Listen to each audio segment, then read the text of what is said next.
Yeah. Of the other pictures, which ones particularly caught your eye? There were 25 on the short list, weren't there? And then narrowed down to 5 by voters. That's right. I mean, there's some people really the level of reaction to public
for the planet, for the future. There's no better way, in my opinion, of communicating through photography.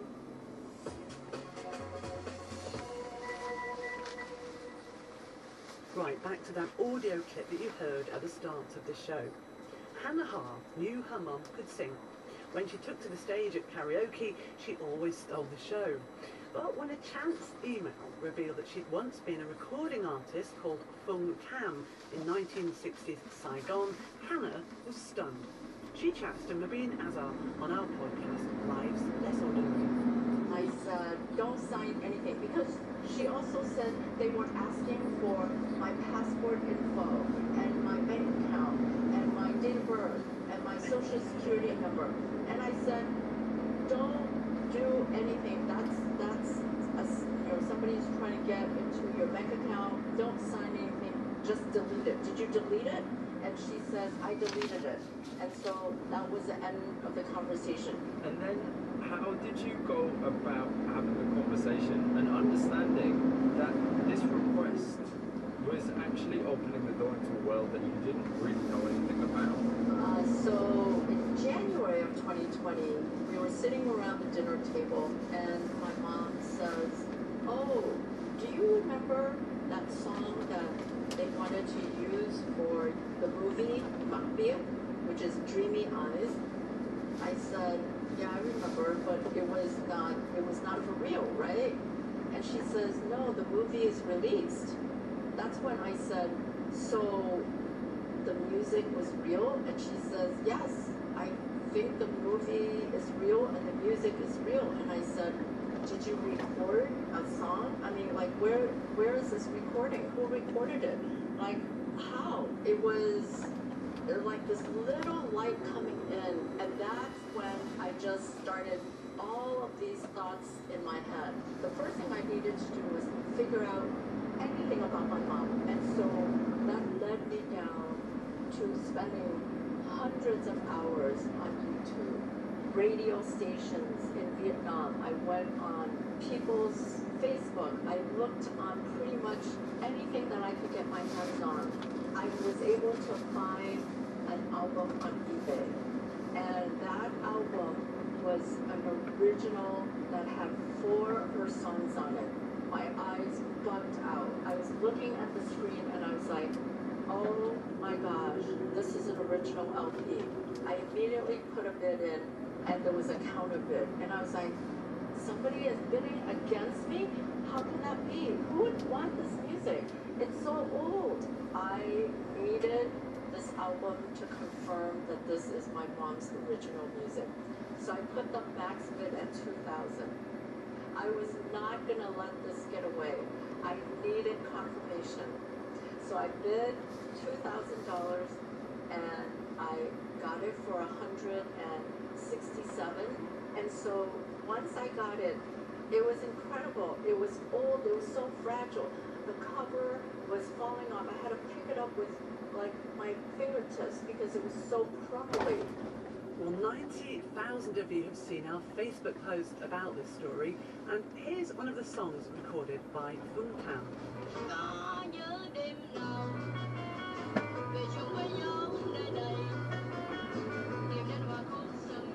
Well, it's a truly wonderful tale, and this is what happened when Hannah played the songs she found to her mum. Every time she sent an audio to me, and when I heard the music, I always cry, very emotional. Because, I don't believe I have a record like that, And these are just some of your reactions to this episode of Lives Less Ordinary. My mum was a Tiller Girl, which was a very popular dance troupe in the 50s, and danced at the famous London Palladium. I remember my mum turning on the radio to a classical music station just as a string quartet piece was playing. And at the end the announcer repeated the name of the piece and which ensemble had been playing, upon which my mum smiled nostalgically and said something along the lines of, "Ah, well, if it hadn't been for your dad, you could have just as well been the daughter of the first violinist you just heard." My parents met during World War II, and my father was very young. He was only 16, lied about his age and ran off to the war. And he was actually in Germany, in a place called Osnabrück, when he managed to get himself shot. Luckily for him, he was able to be put back together, and after recovering from an anaesthetic, he opened his eyes and met my mother, who happened to be his nurse. She was from Belgium, and when my father was casevaced back to England, he took my mother with him. They got married in London a year later. Mum was signing the wedding register when she saw Dad's age was 19. She was a bit surprised as he told her he was the same age as her, which was 24. When she questioned him about it outside the church, he chuckled and said, "You wouldn't have gone out with me if I told you my real age." When I found out about it, it didn't surprise me. He told me it was love at first sight.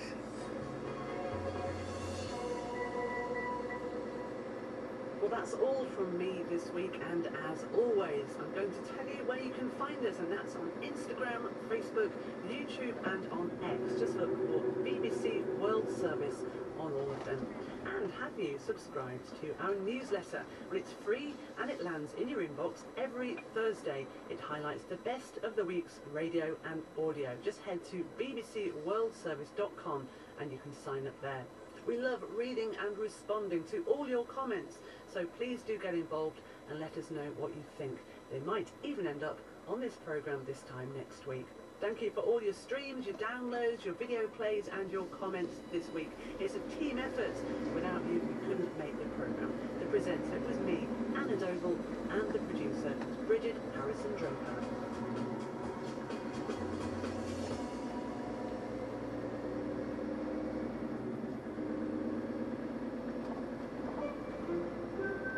It's time to hear what you think of the BBC World Service in Over to You. This week, Crowd Science is the show that takes listeners' questions and puts them to experts. Well, we put some of your views on the programme to one of its presenters and a producer. Plus, the BBC World Service has announced a change to the way it'll be structured in India. And listeners ask what that means for them. I'm Rajan Datta, and this is Over to You.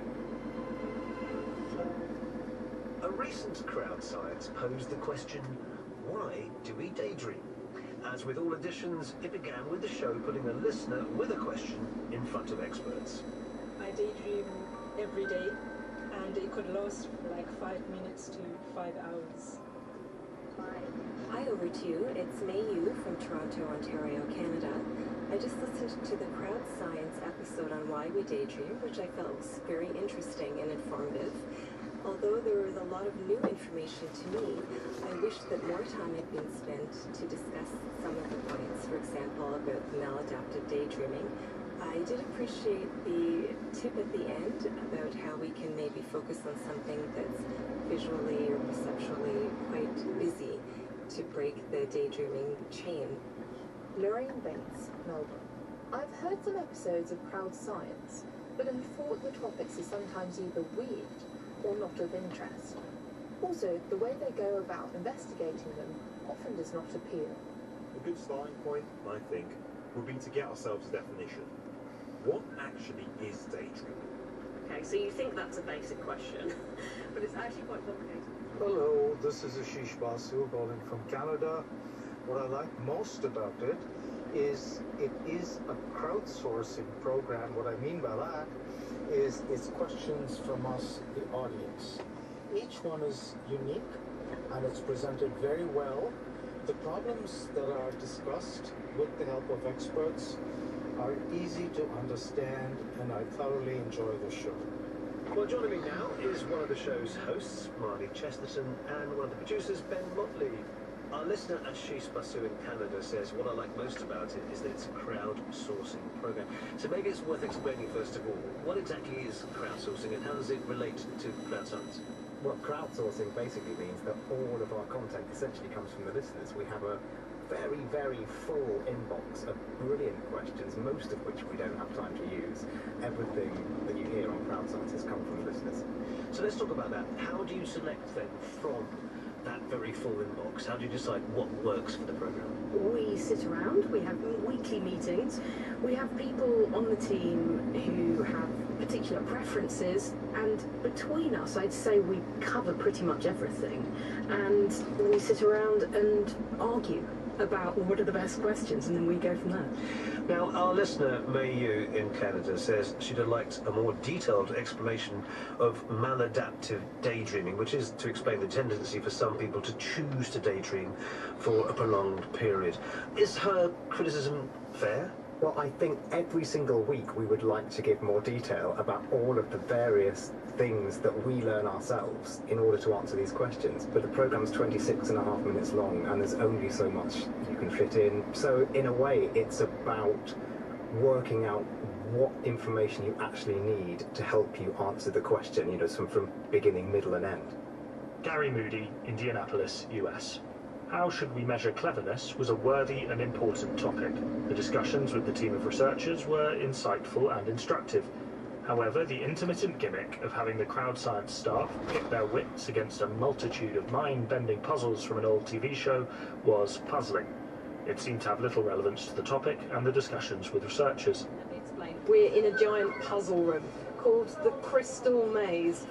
And with me are some of the presenters and producers who make this show, and we're testing our smartness. David Lewis, Selby, UK. When it works well. The casual, informal approach, entertainingly elucidating facts is great. Presenters match the positivity of the approach perfectly. But it's a very fine tightrope to walk.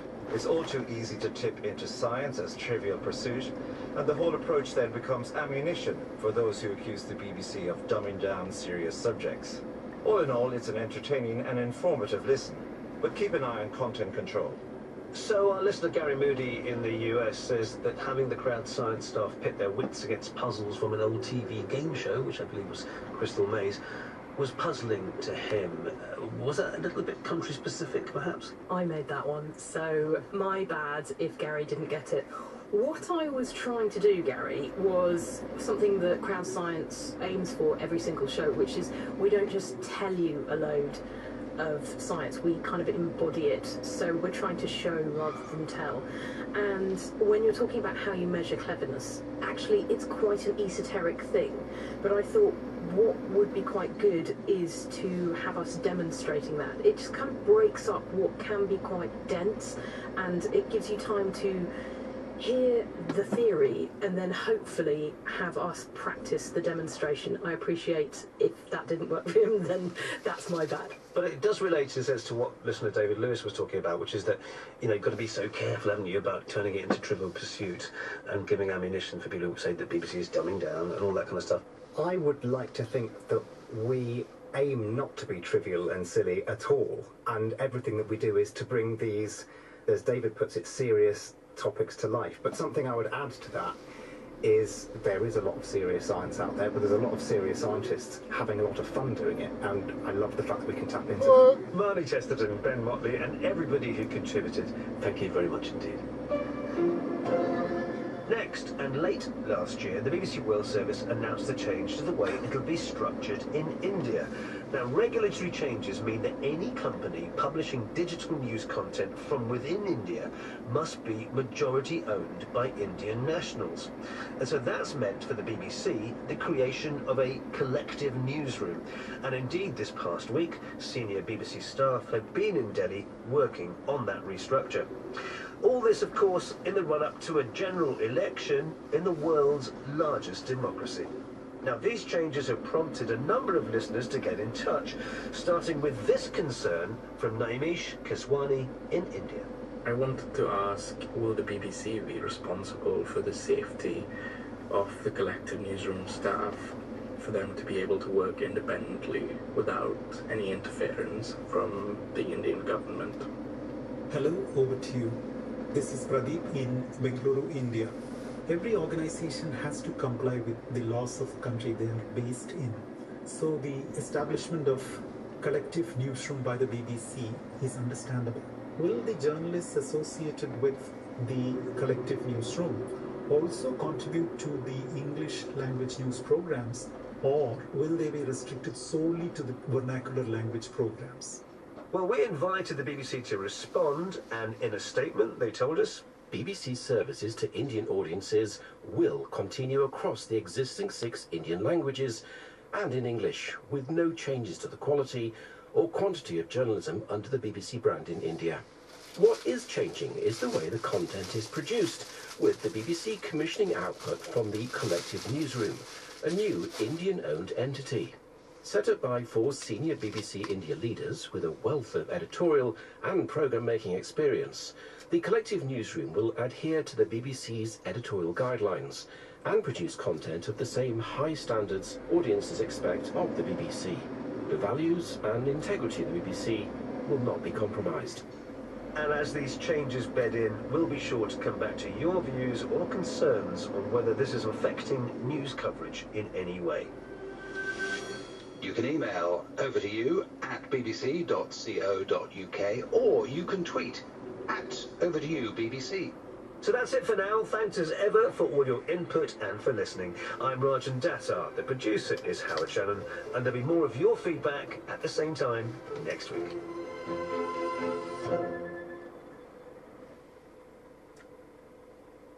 This is the BBC World Service, and here's what World Book Club will be reading next. We'll be talking with author Anne Patchett about her novel The Dutch House.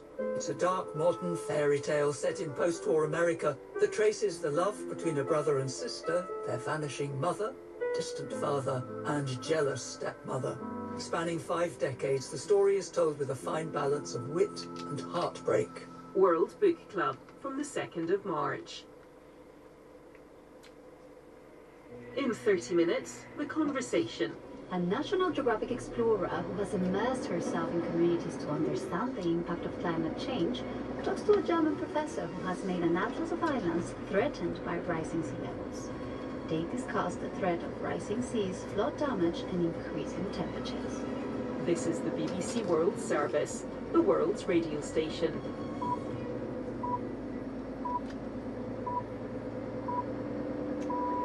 At 4 hours GMT, welcome to the newsroom from the BBC World Service. I'm Paul Moss, and in the next half hour, we'll be asking what Israel's plans are for Gaza as the country issues a deadline for attacking Rafah. We'll also look at the fallout from the claims of Brazil's president that Israeli troops are behaving like Nazis. President Silva has disgraced the memory of 6 million Jews murdered by the Nazis like the most virulent anti-Semite. He should be ashamed of himself. As Ukraine enters its 3rd year of war, our correspondent visits a small town close to the fighting. Our youth are being exterminated. If this continues, there'll be no Ukraine.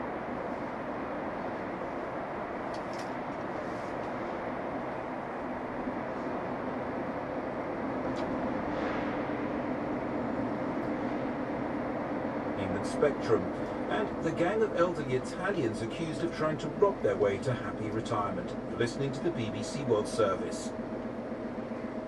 Hello, I'm Neil Nunes with the BBC News.